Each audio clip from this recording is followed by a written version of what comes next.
Ein Besuch bei der Post. Es ist ein milder Vormittag und Peter hat einen wichtigen Termin bei der Post. Er muss einen Brief verschicken und möchte dabei seine Deutschkenntnisse üben.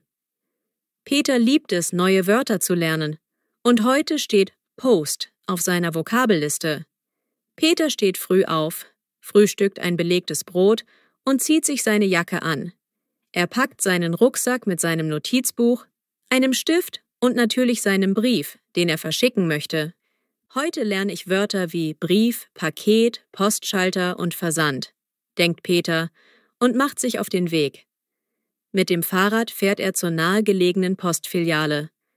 Unterwegs grüßt er freundlich die Passanten und genießt die frische Luft. Als er ankommt, sieht er das Gebäude mit dem großen blauen Postlogo an der Fassade. Peter betritt die Postfiliale und wird von einer freundlichen Mitarbeiterin begrüßt.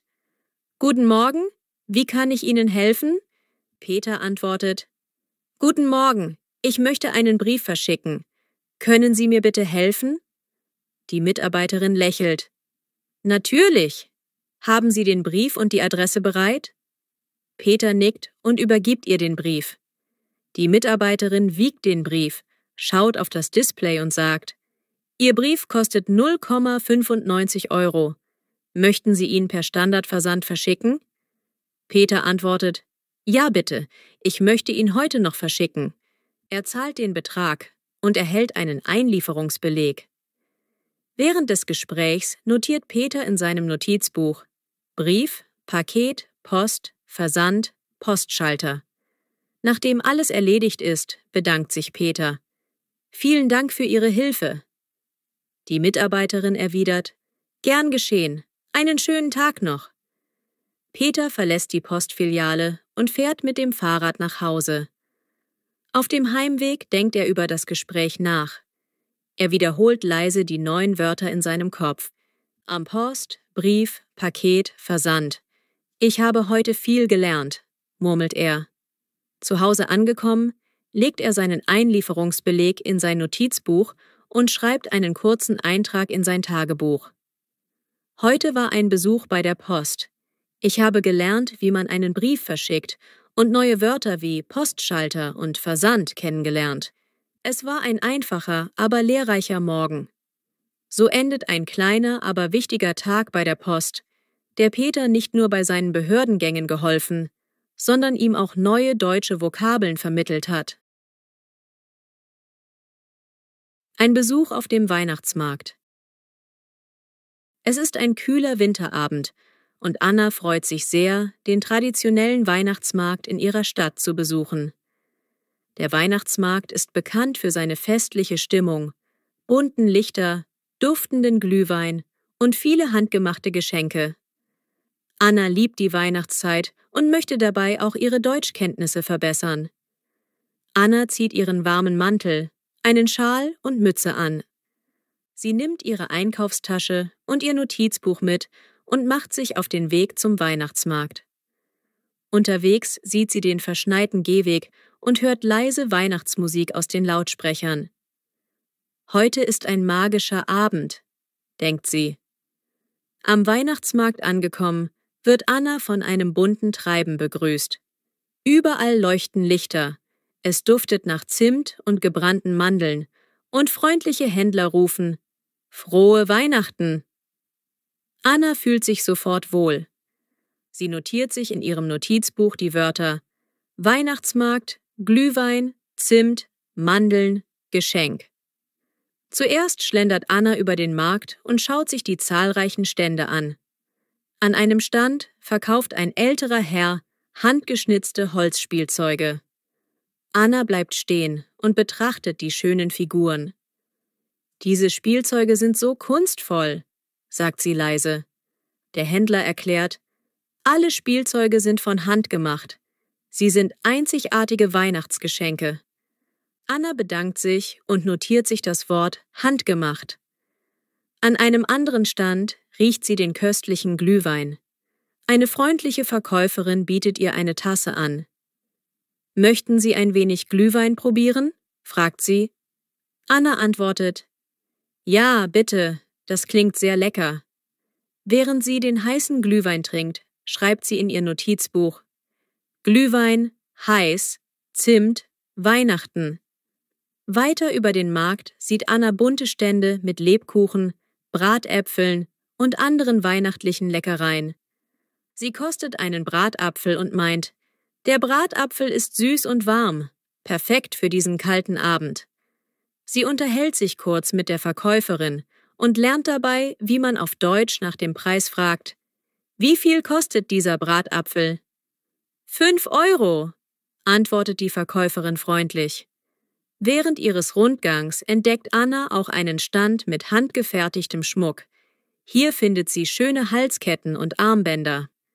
Sie probiert eine Kette an und denkt: Das ist ein schönes Geschenk für meine Freundin. Auch dieses Gespräch nutzt sie, um neue Wörter wie Schmuck und Geschenk zu notieren. Später nimmt Anna an einer kleinen Aufführung auf dem Weihnachtsmarkt teil. Eine Gruppe von Musikern spielt traditionelle Weihnachtslieder und eine Chorgruppe singt fröhlich. Anna bleibt stehen, lauscht den Liedern und fühlt sich von der festlichen Stimmung verzaubert. Die Musik ist so schön und bringt mich in Weihnachtsstimmung, schreibt sie in ihr Notizbuch. Zum Abschluss des Abends kauft Anna noch ein kleines Souvenir, eine handgemachte Kerze in weihnachtlichen Farben. Der Verkäufer erklärt: Diese Kerze ist ein Symbol für Wärme und Licht in der kalten Jahreszeit. Anna bedankt sich und notiert sich das Wort Symbol. Auf dem Heimweg denkt Anna an all die schönen Eindrücke des Weihnachtsmarkts. In der Straßenbahn blättert sie in ihrem Notizbuch und wiederholt die neuen Wörter. Weihnachtsmarkt, Glühwein, handgemacht, Geschenk, Symbol. Ich habe heute so viel gelernt, murmelt sie. Zu Hause angekommen, setzt sich Anna an ihren Schreibtisch und schreibt in ihr Tagebuch: Heute habe ich den Weihnachtsmarkt besucht und viele neue deutsche Wörter gelernt. Die festliche Stimmung, der Duft von Zimt und der Klang der Weihnachtslieder haben den Abend zu etwas Besonderem gemacht. Anna fühlt sich inspiriert und freut sich auf die nächsten Tage in der Weihnachtszeit. So endet ein zauberhafter Abend auf dem Weihnachtsmarkt, der Anna nicht nur festliche Freude, sondern auch viele neue deutsche Vokabeln und schöne Erinnerungen geschenkt hat.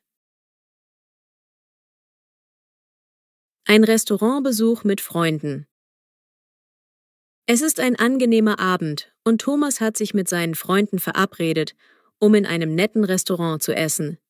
Thomas liebt gutes Essen und möchte gleichzeitig sein Deutsch üben. Heute steht ein Restaurantbesuch auf dem Plan, bei dem sie traditionelle Gerichte probieren und dabei viele neue Wörter lernen.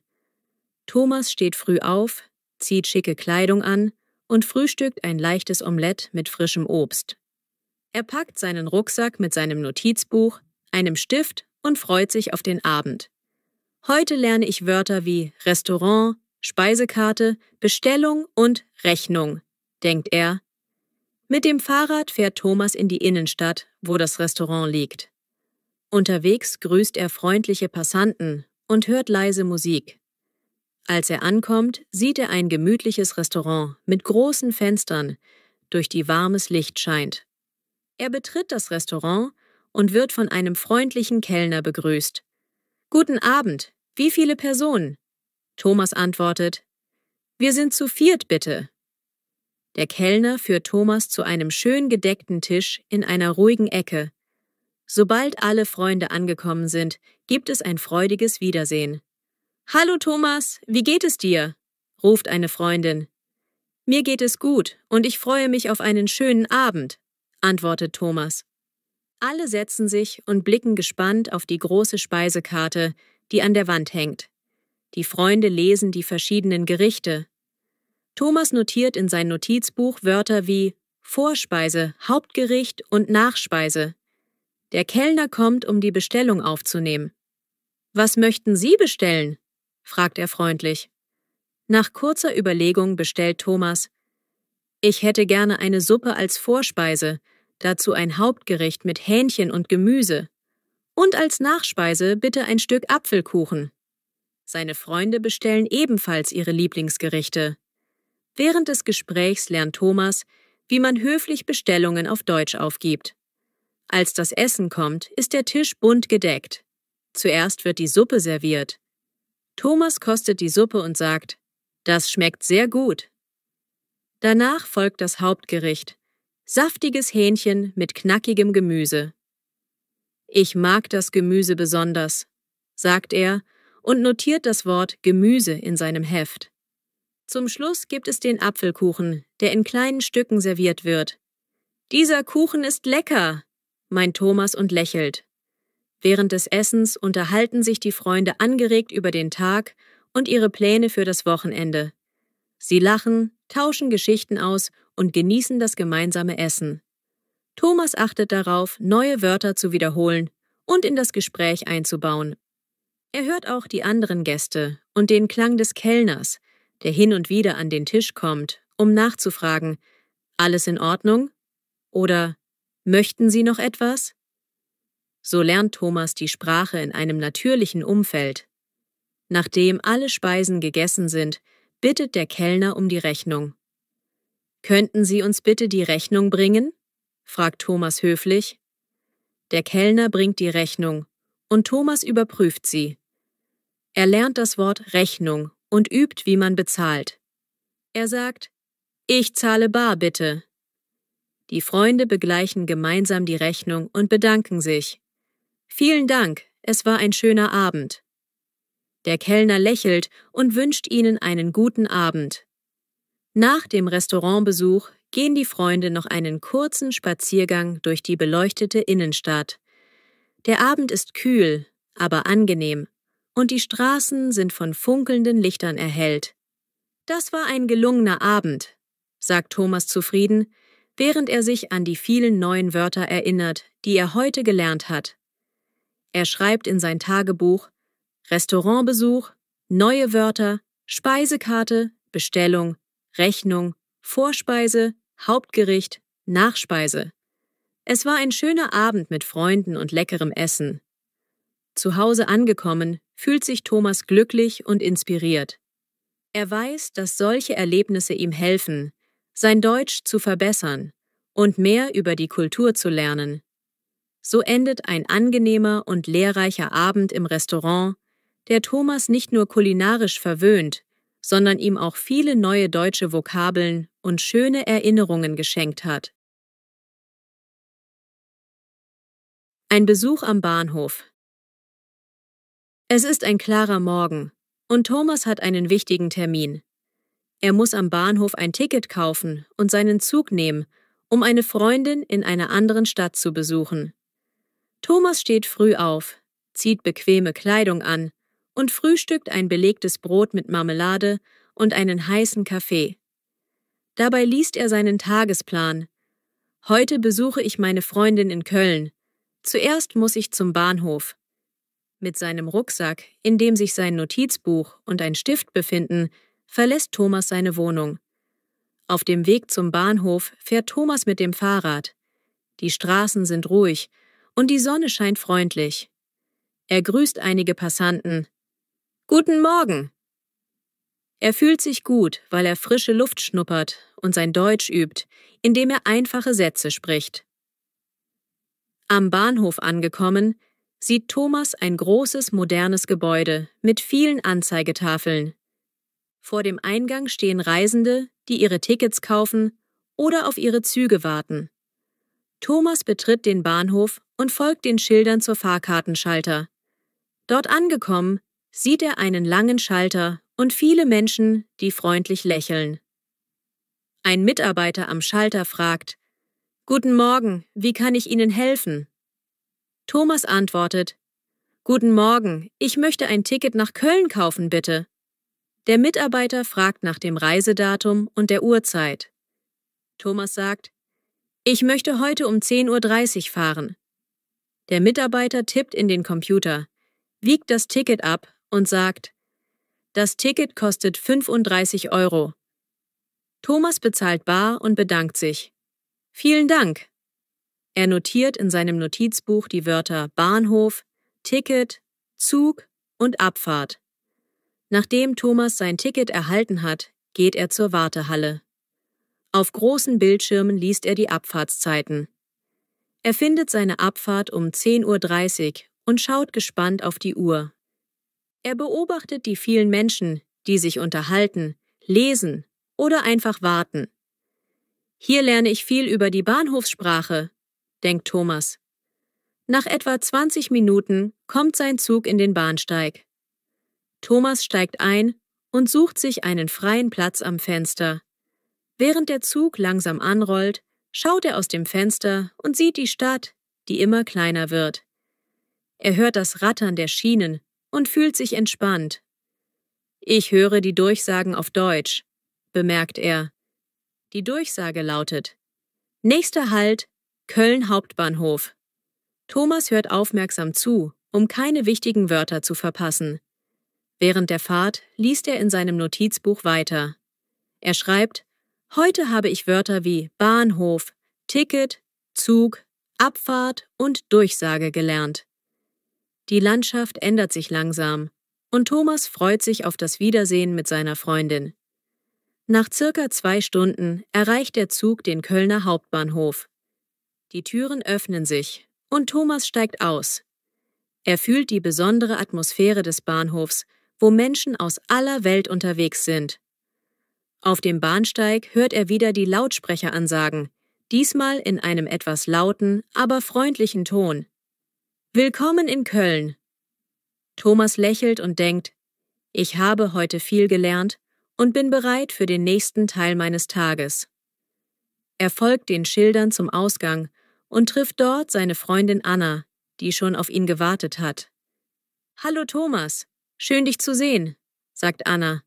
Thomas antwortet: »Hallo Anna, ich freue mich sehr.« Zusammen verlassen sie den Bahnhof und fahren mit dem Bus in die Innenstadt, um gemeinsam den Tag zu verbringen. Auf dem Heimweg denkt Thomas an seinen Besuch am Bahnhof zurück. Zu Hause angekommen, setzt er sich an seinen Schreibtisch und schreibt in sein Tagebuch: Heute habe ich einen Termin am Bahnhof gehabt und dabei viele neue Wörter gelernt. Es war ein lehrreicher Morgen und ich fühle mich bereit für den Tag. So endet ein spannender Tag am Bahnhof, der Thomas nicht nur seinen Weg erleichtert, sondern ihm auch neue deutsche Vokabeln gebracht hat. Ein Tag mit meinem Hund im Park. Es ist ein warmer Frühlingstag und Lisa möchte mit ihrem Hund Max in den Park gehen. Max ist ein lebhafter, freundlicher Hund, der gerne spielt und rennt. Lisa steht früh auf, füttert Max und geht zusammen mit ihm spazieren. Sie zieht bequeme Kleidung an, nimmt eine Wasserflasche, Leckerlis und ihr Notizbuch mit, um neue Wörter zu lernen. Als sie den Park betreten, hört Lisa das fröhliche Zwitschern der Vögel und sieht viele andere Hunde und ihre Besitzer. Sie begrüßt einige Nachbarn. »Guten Morgen, wie schön ist der Park heute?« Max bellt freundlich und wedelt mit dem Schwanz. Lisa schreibt in ihr Notizbuch: Hund, Spaziergang, Park. Zuerst laufen Lisa und Max auf einer breiten, gepflasterten Straße im Park. Max rennt voraus und spielt mit anderen Hunden.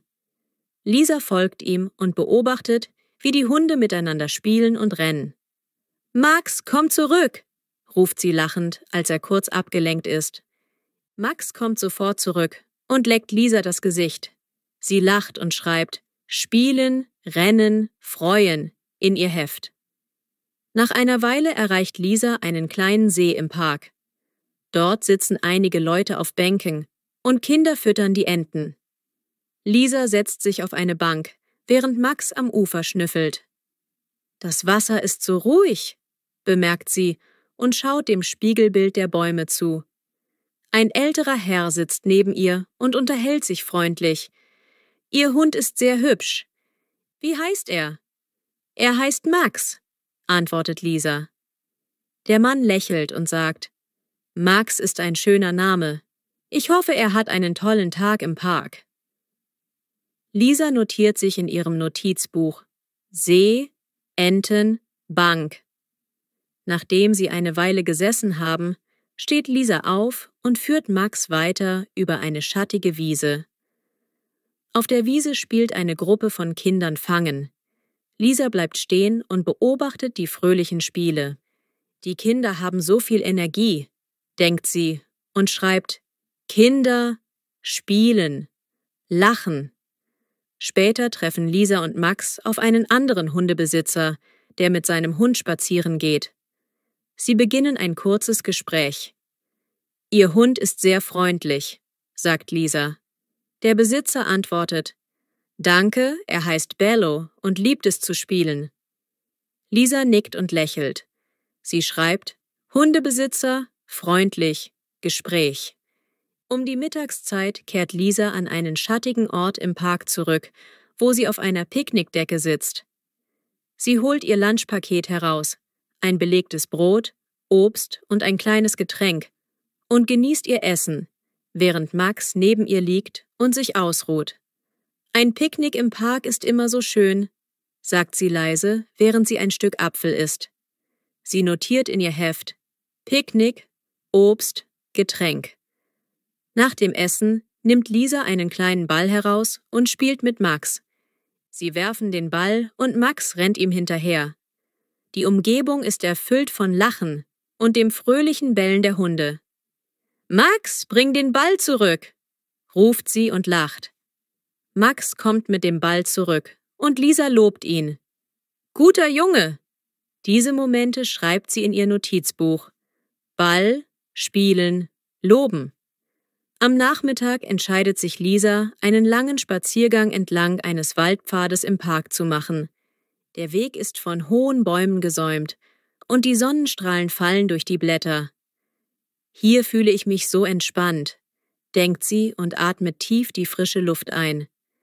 Sie beobachtet Max, wie er neugierig an den Bäumen schnüffelt und notiert Wörter wie Wald, Bäume, entspannt. Als der Tag sich dem Ende zuneigt, kehrt Lisa mit Max zurück zum Eingang des Parks. Auf dem Heimweg unterhält sie sich mit einem anderen Hundebesitzer über die schönen Momente des Tages. Mein Hund und ich hatten heute einen wundervollen Tag, sagt sie. Der andere Besitzer nickt und meint: Ja, ein Spaziergang im Park tut immer gut. Lisa lächelt und fühlt sich zufrieden. Zu Hause angekommen, ruht sich Max aus, während Lisa ihr Notizbuch durchblättert. Sie schreibt in ihr Tagebuch: Heute habe ich im Park mit meinem Hund Max viele neue Wörter gelernt und schöne Momente erlebt. Ich fühle mich glücklich und entspannt. So endet ein erlebnisreicher Tag im Park, der Lisa und Max viele schöne Erinnerungen und neue Vokabeln geschenkt hat.